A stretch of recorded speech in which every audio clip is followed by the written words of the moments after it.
Yes, you read that title right. This guy is a best example of a failed society. N3on is like the little brother who your parents never punished, so he never learned to watch his mouth. I don't hate N3on, but there's something about him that makes you feel like you're watching karma run on autopilot. Every time you see his face on stream, you just know, oh boy, something embarrassing is about to happen. It's like the man wakes up every day, looks at the sky and says, let's ruin my own life for content. And then he actually does it. To be honest, his rise was never built on talent or personality. It was built on chaos. He'd pop up next to Aiden Ross, Fousey, Sneeko, whoever was trending that week, and talk so much trash that you could feel the secondhand cringe through your screen. Like the time he tried to get clever with Nate Diaz. This man went to a UFC press conference full of literal fighters and asked Nate if he was going to after he gets knocked.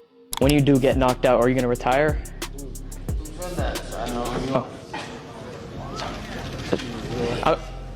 Or if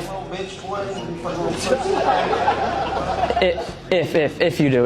I don't know what's gonna happen. I'm gonna be watching. I'm excited to see both sides, but I don't know what kind of confidence you have to say that to Nate Diaz of all people, but whatever it was, it expired immediately. Nate turned around and told him he'd kick him in the leg. The whole crowd laughed. You could literally see N3on's soul evaporate in 4K.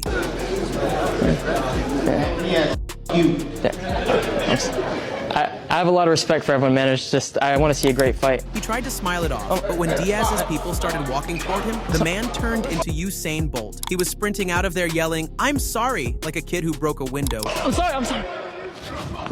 sorry. And got caught. And you'd think after that kind of public humiliation, most people would take a break, reflect, maybe think about their life. Not N3on. The next week, he's boxing an 11-year-old. Like that was his comeback plan. Bryce Hall was like, let's see you fight a kid. And N3on said, bet.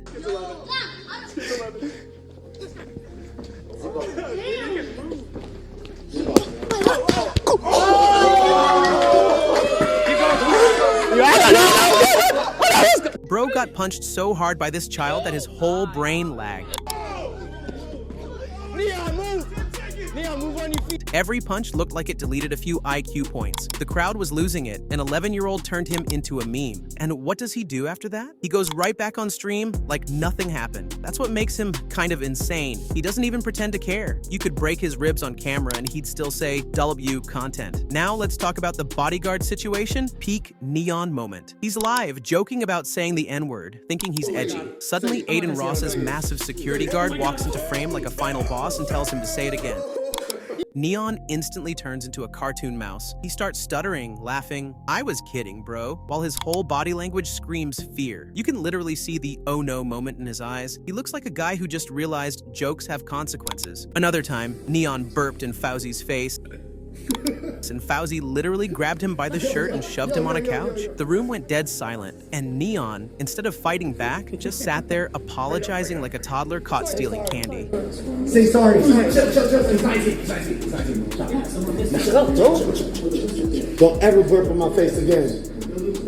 We have to go to the double date. I'm gonna get security and see you again, I swear to God. The power dynamic is insane. You know how in most friend groups, there's that one guy everyone just bullies for fun, but he keeps hanging out anyway? That's N3on, except it's not a friend group. It's the entire internet. Even the UFC banned him. He said he was going to confront Donald Trump at an event, and UFC security literally called ahead saying, do not let him in. There's a popular streamer online called N3on, and he said he was banned from the arena tonight, specifically by... He said he was banned from the arena? No, what happened is he said some stupid shit on Instagram, and, you know, he bought tickets so he wasn't anywhere close. Dana White got asked about it and said, when you start saying stupid stuff like that, you're gonna get busted up and thrown out. When you start saying stupid shit like that, yeah, you're probably gonna get busted up and thrown out of here, you know, making threats and talking dumb shit, looking for clout. I believe he said he was gonna... I don't care what he said. I think he said he was gonna confront Donald Trump. I don't care what he said. Did he? Well, he wasn't able to. He's this tall, too. You know that? Imagine being name-dropped by Dana White just to be publicly called an idiot. That's N3on's version of success. And somehow, it still gets worse. There's a clip of him getting robbed. Some guys cornered him, took his shoes, took his phone, made him call himself the B-word, and filmed the whole thing. Be honest, bro. How the shoes, chat? How the shoes? How we looking? How we looking? Let me see your chain. I'm not gonna lie, bro. I need one of those. Oh, God. Oh, God, I need one of those. How's it fit, bro? I'm not gonna lie. This dude dead actually made me fucking glow up on God. Fuck! Give me that shit. Nigga, I don't give a fuck about nothing.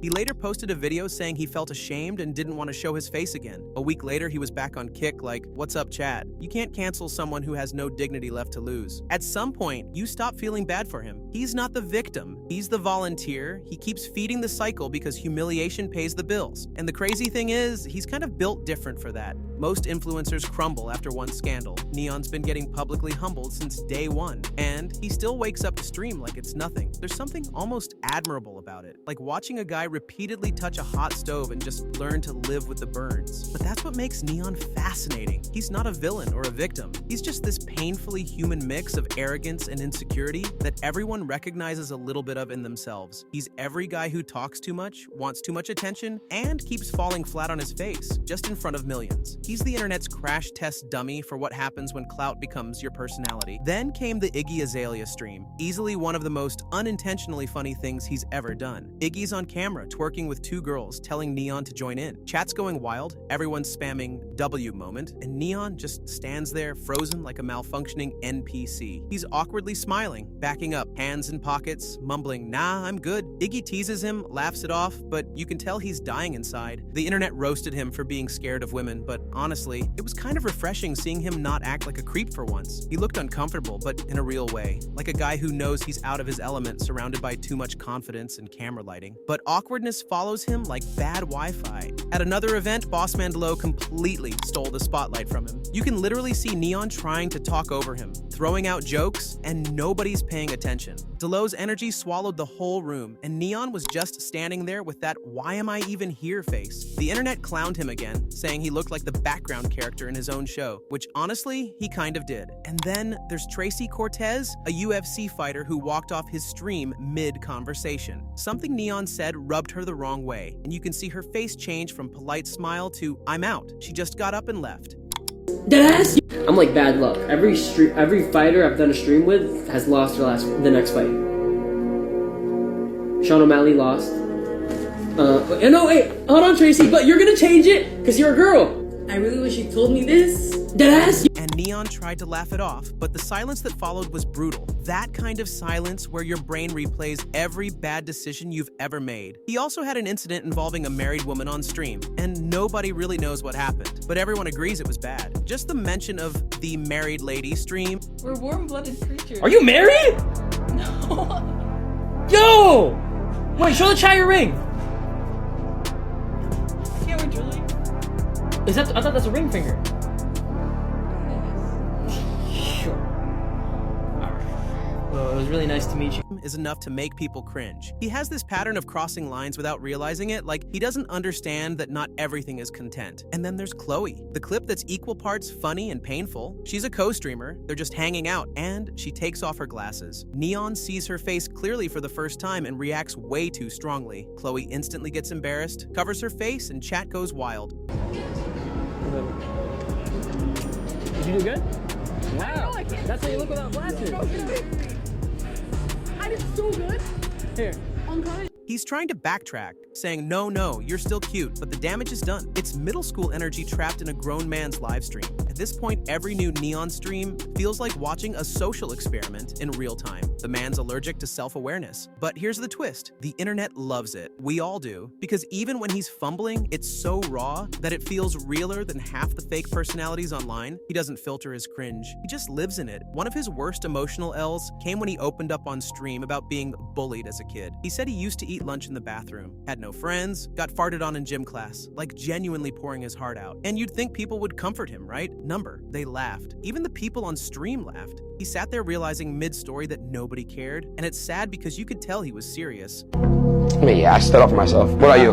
Be honest. I know you got bullied. In gym class, they used to put my head to the ground and fart on it, I swear to God. On God. On God. That's okay, that's bad. Yeah. That's bad. Wait, what was the kid's name that bullied you in class? Tony. Now somebody had to find a bit of him getting bullied. Yo, you deleted that shit from the internet. It's because you understand, I was like Because my stomach problems, I didn't grow. Okay, That's when it hit me. Behind all the trolling and chaos, there's just this lonely guy who figured out humiliation gets him attention. But now it's not even physical pain he's chasing, it's meme immortality. The dude gets roasted by strangers, rejected by fighters, ignored by rappers, and laughed at by girls, and he still wakes up to stream. That's not confidence. That's emotional caffeine. And people online can't stop talking about him. Half the internet says he's a walking L, the other half says he's unbreakable. He's like the final boss of public embarrassment. Every time you think he's done, he respawns with a new clip trending on TikTok. To me, N3on represents something bigger than just a goofy streamer. He's what happens when you turn humiliation into a full-time job. The internet's love-hate with him says a lot about us too. We claim to hate watching him, but somehow his clips are always in our feeds. He's become the mascot for secondhand embarrassment, the guy who reminds us how easy it is to ruin your image when you live online. But here's the weirdest part. He's evolving. He's gone from getting punched to just existing awkwardly, and it's somehow even more entertaining. The violence was shocking, but the awkwardness feels real. It's like watching a live diary of someone learning social skills under the worst possible circumstances. And maybe that's why people still watch. Because beneath the trolling, the screaming, and the chaos, N3on is every insecure guy who wants to be seen and keeps failing spectacularly at it.